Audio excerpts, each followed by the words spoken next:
నమస్కారం, welcome to I dream. ధర్మ మార్గం కార్యక్రమానికి స్వాగతం. నేను మీ విజేత.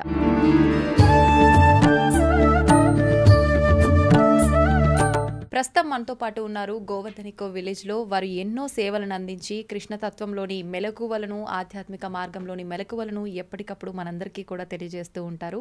ప్రణవానంద ప్రభుజీ గారు ప్రస్తుతం నాతో పాటు ఉన్నారు. ఇప్పుడు వారితో మాట్లాడి మరిన్ని విషయాలు తెలుసుకుందాం. దేనికి సంబంధించి అంటే మనకు అతి త్వరలో వినాయక చవితి రాబోతుంది. నిజంగా పూర్వం నుండి వినాయక చవితి ఏ విధంగా జరుపుకునేవారు, ఇప్పుడు మనం జరుపుకునే విధానం అంతా కూడా కరెక్టేనా? మనం నిజంగా వినాయక చవితి పూజా విధానంలో ఎటువంటి విషయాలు దృష్టిలో పెట్టుకోవాలి, ఎటువంటి మెలకువలు పాటించాలి, ఈ పూజా విధానం ఏ రకంగా ఉంటే గణపయ్య ఆశీస్సులు మనందరం కూడా పొందగలుగుతాం, ఇలాంటి మరిన్ని విషయాలు ప్రభుజీతో మాట్లాడి తెలుసుకుందాం. హరే కృష్ణ ప్రభుజీ. హరే కృష్ణ మాతాజీ, ప్రణామాలు. ఎలా ఉన్నారు? బాగున్నాను ప్రభుజీ, మీరు ఎలా ఉన్నారు? బాగున్నాను.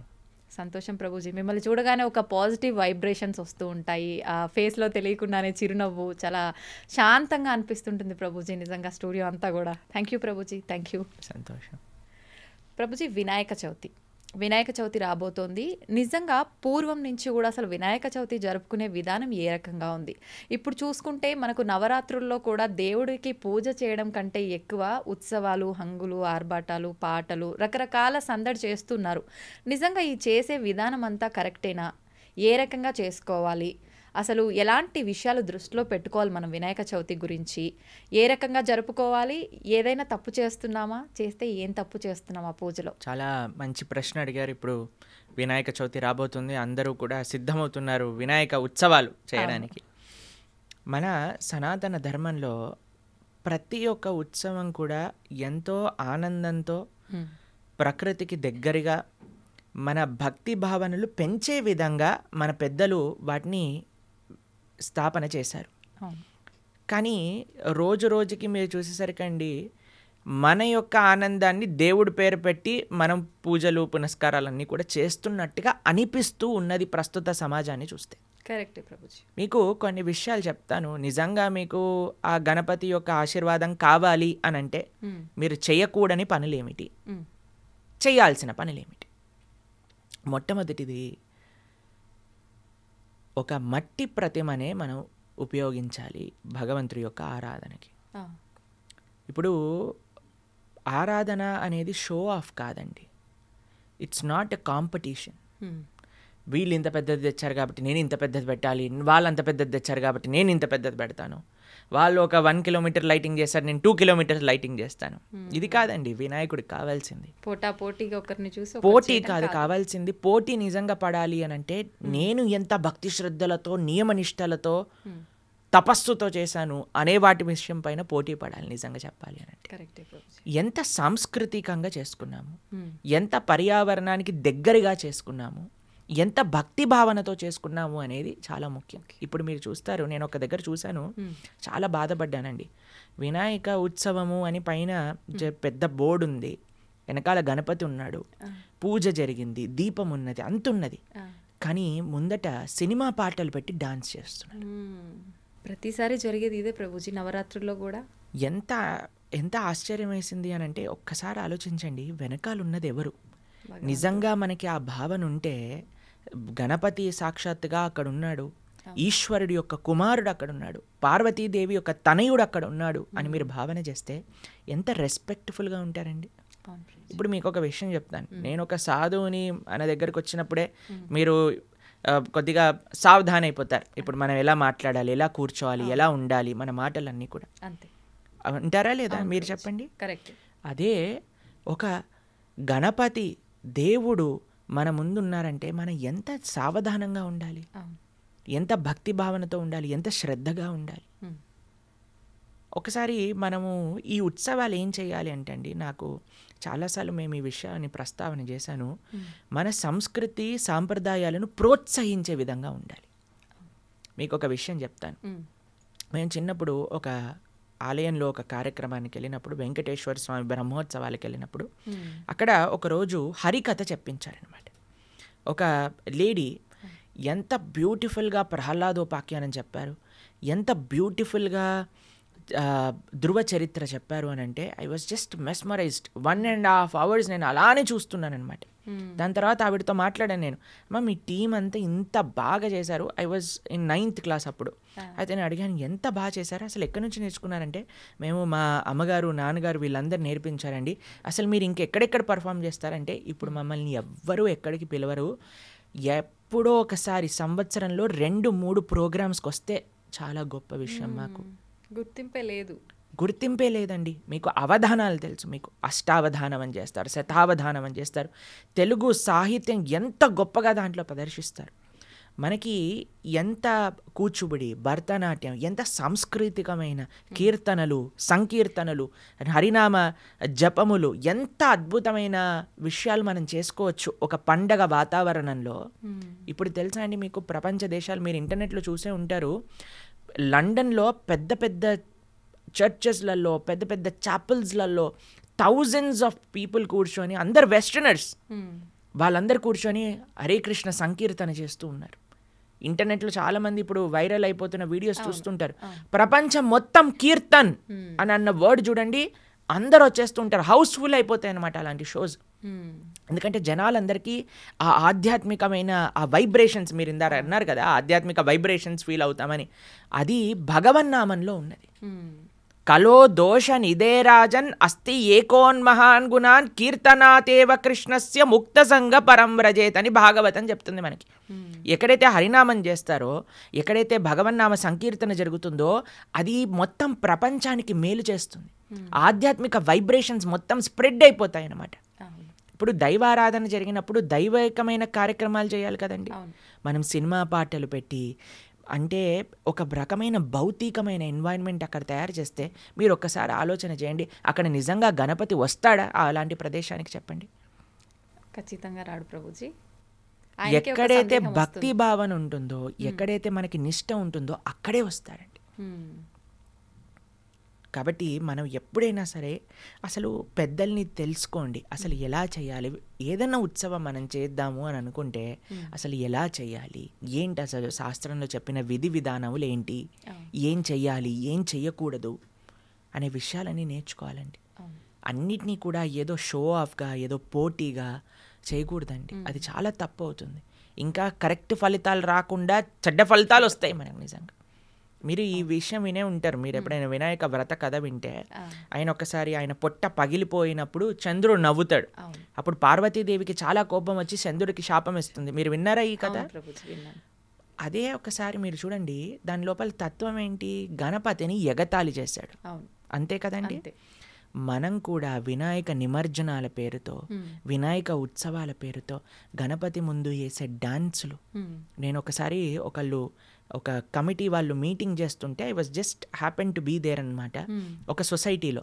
అయితే అక్కడ అంటున్నారు డీజే మాత్రం కిరాకు ఉండాలి అని అంటున్నారు. నేను ఏదో పైన చదువుకుంటున్నాను, కింద జరుగుతుంది, సో నేను వినగలుగుతున్నాను అనమాట. వాళ్ళు మాట్లాడు మొత్తం జోష్ ఉండాలి, మొత్తం ధూమ్ ధామ్ చేయాలి. ఇదా అండి గణపతికి కావాల్సింది? మీరు మీరు నిజంగా అలాంటి డాన్సులు వేయాలంటే ఒక డిస్కోటెక్కి వెళ్ళండి, వినాయకుడి ముందు కాదండి వేయాల్సింది. మనము భగవంతుడి ముందు నృత్యం చేస్తాం. మీరు హరే కృష్ణ డివోటీస్ ఏ ఇస్కాన్ టెంపుల్కి వెళ్ళినా సరే నృత్యము అనేది చాలా ముఖ్యమైన పార్ట్ మా ఆరాధనలో భగవంతుడికి. మేము నృత్యం చేసేది ఎందుకో తెలుసా అండి, ఏదో నాకు మజా వస్తుందని కాదండి. మేము ఎప్పుడు నృత్యం చేసినా సరే అరే కృష్ణుడికి మేము చేసే నృత్యం ఆనందాన్ని ఇవ్వాలి అనే దాంతో. ఉత్సవాల్లో కూడా చూసాం ప్రభుజీ మీ స్టేటస్లో ఎంత భక్తి భావనతో చెయ్యాలన్నమాట. ఎంతో మేము ఎప్పుడు కూడా నృత్యం చేసినా సరే కృష్ణ ఇది నీ యొక్క సంతోషం కోసము అనే ఒక భావనతో ప్రార్థన చేస్తూ ఎంతో లయబద్ధంగా కీర్తనకి అనుగుణంగా భగవన్నామాన్ని చెప్తూ నృత్యం చేస్తాం భక్తులందరూ కూడా. అంతేకాని డిస్కోలో వేసినట్టు డాన్సులు వేసి మందు తాగేసి అన్నీ పిచ్చి పిచ్చి గొడవలు పెట్టేసుకుంటూ ఇలా చేసే ఉత్సవం ఎప్పటికీ మంచిది, ఈ సమాజానికి మంచిది చేయదు ఇలా కానీ మీరు చేయటం. కాబట్టి ఒక్కొక్క ఒకేషన్కి ఒక్కొక్క పద్ధతి ఉంటుంది. మనం ఏదైనా దైవారాధన చేసినప్పుడు నేను సీరియస్గా చేయవలసిన ప్రార్థన ఏంటి మీ అందరికీ అని అంటే, సాంస్కృతికంగా చేసుకోండి, ఆధ్యాత్మికంగా చేసుకోండి, భక్తి భావనతో చేసుకోండి. భౌతికం ఆధ్యాత్మికం ఈ రెండింటినీ కలపకండి. ఇంకొక విషయం చెప్తాను. ఏవైతే ఇందాక మనం చెప్తున్నాం కదా మీకు, హరికథలు చెప్పే వాళ్ళని, సంకీర్తన చేసే వాళ్ళని, భగవన్నామ భజన చేసే వాళ్ళని, వీళ్ళని ప్రోత్సహించండి. ఈ ఉత్సవాలలో మీరు కానీ వాళ్ళని పిలిస్తే, వాళ్ళకి ఒక ఛాన్స్ ఇస్తే ఆ కళ ముందుకెళ్తుందండి. దాన్ని నేర్చుకోవాలని ఒక ఎంతూజియాజం జనాల్లో పెరుగుతుంది. కాబట్టి ఏదైతే మనం షోకేస్ చేస్తామో దానిపైన ఎంతూజియాజం పెరుగుతుంది. కాబట్టి మేము అందరికీ మా చేతులు జోడించి చేయాల్సిన ప్రార్థన ఏదన్నా ఉంటే, భగవంతుడిని, దేవుడిని అర్థం చేసుకోండి, ఆ సీరియస్నెస్ని అర్థం చేసుకోండి. మన సనాతన ధర్మం యొక్క బ్యూటీ ఏంటి అని అంటే, it is well connected with nature, spirituality and happiness. ఆనందం అంటే కేవలం ఈ పిచ్చి పనులు చేయటంలో ఆనందం రాదు. మీరు ఒక్కసారి ఈ ఆధ్యాత్మికంగా చేసుకోండి, పర్యావరణానికి దగ్గరగా ఉండేటట్టుగా చేసుకోండి, చక్కగా సాంస్కృతికంగా చేసుకోండి, ఆధ్యాత్మిక భక్తి భావనతో చేసుకోండి. ఇలాంటి ఉత్సవం మళ్ళీ మళ్ళీ చేసుకోవాలి అనే ఒక భావన మీ లోపల కలుగుతుంది. 110% రాసిస్తాను ఈ విషయం గురించి. కాబట్టి ఈ విధంగా ఏ ఉత్సవమైనా సరే, ఏ పండగ అయినా సరే, మనం కానీ దైవాన్ని సెంట్రిక్గా పెట్టుకొని, దైవానికి ప్రాధాన్యత ఇచ్చి, భక్తికి ప్రాధాన్యత ఇచ్చి మనం కానీ చేసుకోగలిగితే అది చాలా అద్భుతంగా ఉంటుంది. ఎందుకంటే ఇప్పుడు ప్రతి సొసైటీలో చేస్తున్నారు, ప్రతి గల్లీలో చేస్తున్నారు, ప్రతి ఏరియాలో చేస్తున్నారు. మీ అందరికీ మేము చేసే ఒకటే ప్రార్థన, మీ అపార్ట్మెంట్ సొసైటీ అయినా, విల్లా సొసైటీ అయినా, అందరూ కూర్చోండి, ఈ ఉత్సవాలు మనం ఇలా చేద్దాం, సాంస్కృతికంగా చేద్దాం, ఇలా మనం ప్రవచనాన్ని చెప్పిద్దాం, ఇలా మనం సంకీర్తన చేయిద్దాం, ఇలా మనం భజన పెట్టుకుందాం, ఇలా మనం చక్కటి సాత్వికమైన ప్రసాదాన్ని పెట్టుకుందాం. ఇలా కానీ మనం డిసైడ్ చేసుకొని భక్తి భావనతో చేసుకోండి. భావి తరాలు కూడా అరే ఇదా భక్తి. ఇప్పుడు చూడండి, మీకు నెక్స్ట్ జనరేషన్ ఏమనుకుంటారండి, ఉత్సవాలంటే తినాలి, గెంతులెయ్యాలి, ఏదో డమ్ డమ్ డమ్ అని డాన్స్ చేయాలి, ఇదే అయిపోతుందండి వాళ్ళకు కూడా. ఆ భక్తి భావన అనేది నెక్స్ట్ జనరేషన్స్కి రాదు. మీరు ఇలా చేసేస్తే ఇంకా నెక్స్ట్ జనరేషన్ వాడు ఇంకేం చేస్తాడు. కాబట్టి హద్దులు ఆర్భాటాలు చూసుకోకండి, భక్తి భావనకి ప్రాధాన్యత ఇవ్వండి. ఇది మేము చెప్పాల్సిన విషయం. ఓకే ప్రభుజీ, ఇప్పుడైతే నవరాత్రులు జరుపుకుంటున్నాం. వినాయకుని ఒకసారి ప్రతిష్ఠించిన తర్వాత, మనం విగ్రహం పెట్టిన తర్వాత. కానీ నేను విన్నంత వరకు నవరాత్రులు కాదు, పూర్వం నుంచి కూడా మనకు వచ్చింది ఒకటే రాత్రి నెక్స్ట్ డే నిమజ్జనం చేయాలని. నిజంగా ఏది వాస్తవం ప్రభుజీ? ఎన్ని రోజులు ఉన్నా సరే మనం కానీ భక్తి భావనతో చేసుకోగలిగితే, ఆధ్యాత్మికంగా చేసుకోగలిగితే అది మంచి ఫలితాన్ని ఇస్తుంది. మీరు ఒక రోజైనా ఉంచండి, 10 రోజులైనా ఉంచండి, కానీ మీరు మాత్రం ఎటువంటి భక్తి భావన లేకుండా చేశారనుకోండి, ఆ ఒక్క రోజు ఉన్న ఫలితం లేదు, 10 రోజులు ఉన్న ఫలితం లేదు. కాబట్టి మనకి ఏ ఉత్సవమైనా గుర్తుపెట్టుకోండి, మన భావన ఏమిటి దాన్ని బట్టి ఉంటుంది. ఈ విషయాన్ని పరిగణన చేసుకోవాలి. మేము చిన్నప్పుడు ఎమరాల్డ్ స్వీట్ షాప్ తెలుసా మీకు? వాళ్ళు చాలా పర్యావరణ ప్రకారంగా ఆలోచిస్తూ ఉంటారు. అయితే ఒకసారి ఇలా చెప్పారనమాట, ఈకో ఫ్రెండ్లీ విధంగా చేసుకోవాలి అన్నప్పుడు మేము ఒకసారి ఎడ్ల బండిని తీసుకొచ్చామన్నమాట గణపతి నిమజ్జనానికి. మా అపార్ట్మెంట్లో ఉండే మాకు ఆ ఐడియా వచ్చింది, అరే ఇప్పుడు మనం వెహికల్ తీసుకెళ్ళినా సరే అది పొల్యూషన్ చేస్తుంది కదా అని.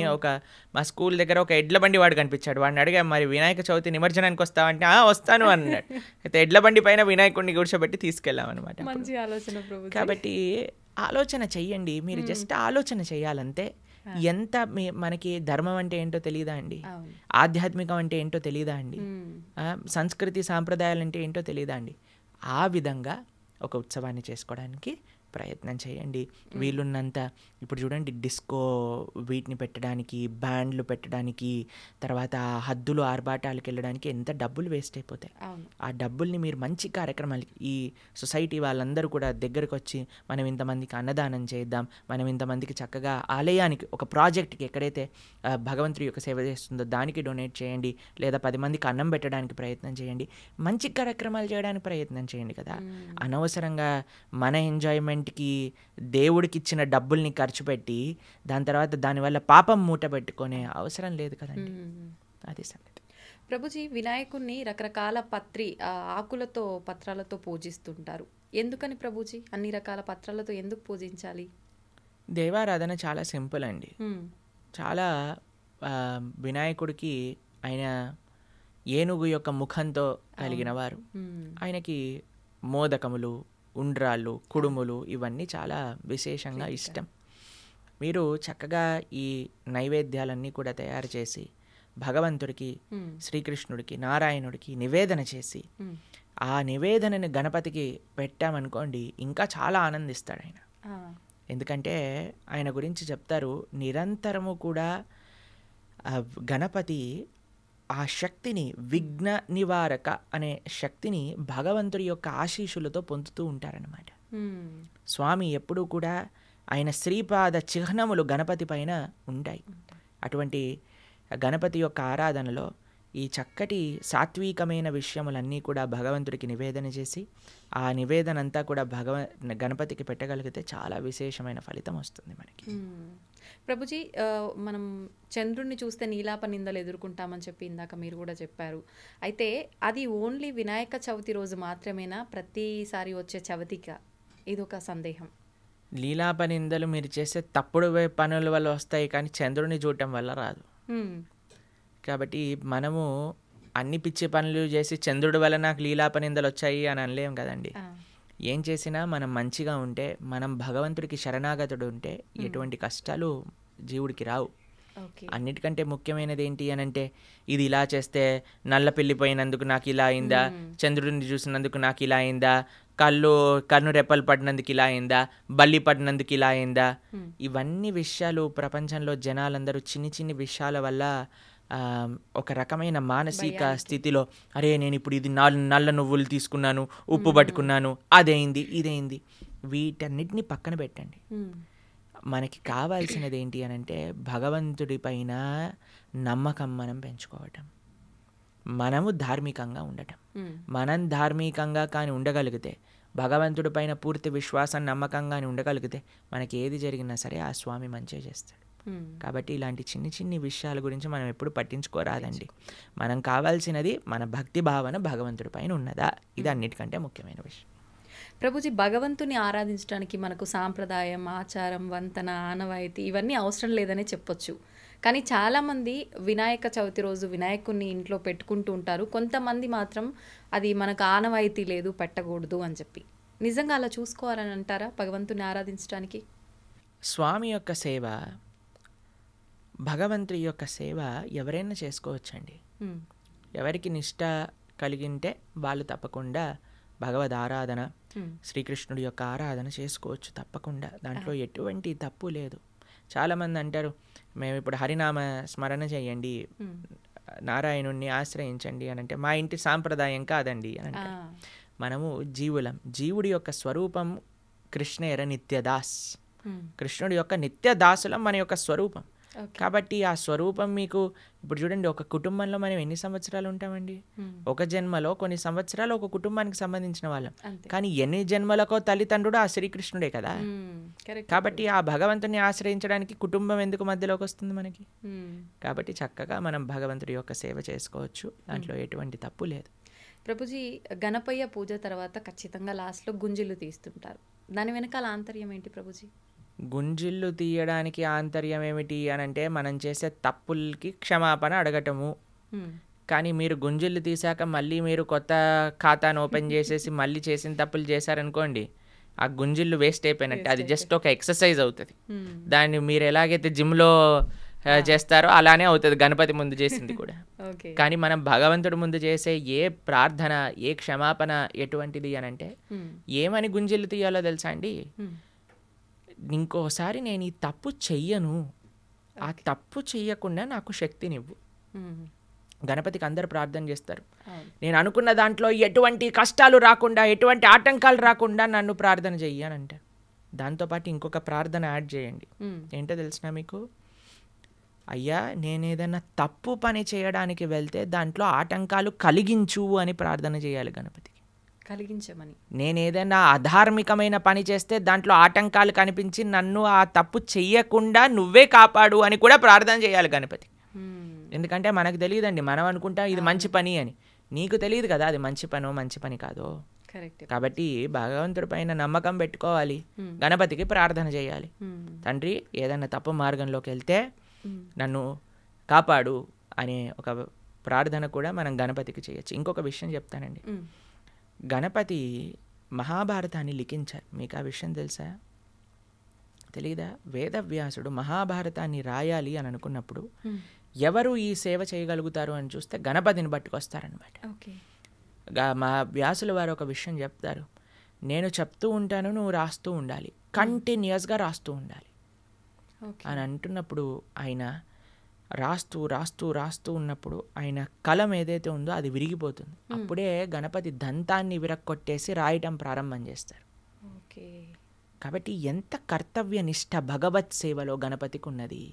ఆ శ్రీకృష్ణుడి యొక్క దివ్య చరిత్ర, శ్రీకృష్ణ భగవానుడి యొక్క భక్తుల యొక్క చరిత్ర నేను పూర్తి చేస్తాను అనే దృఢ నిశ్చయం, భగవంతుడి యొక్క సేవకి 100% కమిట్మెంట్ గణపతి చూపించారు.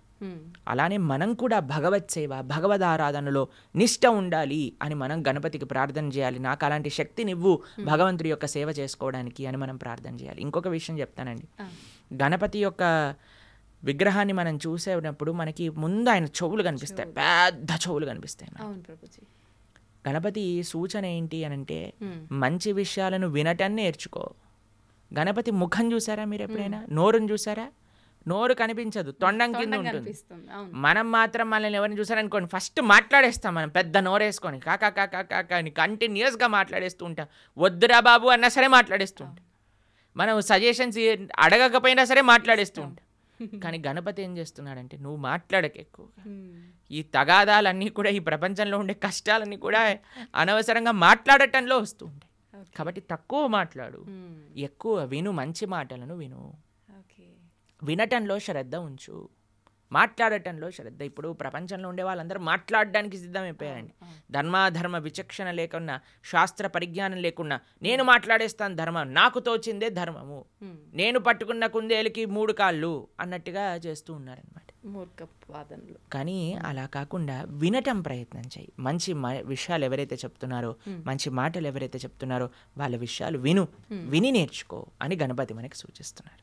ఓకే, నిజంగా ప్రతి ఒక్కరు కూడా మీరు చెప్పినట్టు ఎంతసేపు ఏం డ్యాన్స్లు వేద్దాము, ఏం పాటలు పెట్టుకుందాము, మనకు నచ్చినట్టుగా ఏం చేద్దాము మన సంతోషం కోసం అనే తప్ప భగవంతుడు ఏం చేస్తే సంతోషిస్తాడు అనే ఒక్క ఈ మాటను మాత్రం అందరూ మర్చిపోతున్నారు ప్రభుజీ ఈ దేవుళ్ళ విషయాలకు వచ్చేసరికి. అలా కాకుండా మీరు చెప్పినట్టుగా విని ఆధ్యాత్మిక మార్గంలో మనం వెళ్ళాల్సిన బాటలో వెళ్తూ భగవంతునికి నచ్చే విధంగా భక్తి భావంతో పూజలు జరగాలని ఈసారి మనస్ఫూర్తిగా కోరుకుందాం ప్రభుజీ. చక్కగా వివరించారు మంచి మంచి విషయాలని మాకు కూడా. ధన్యవాదాలు ప్రభుజీ. చాలా సంతోషం. హరే కృష్ణ.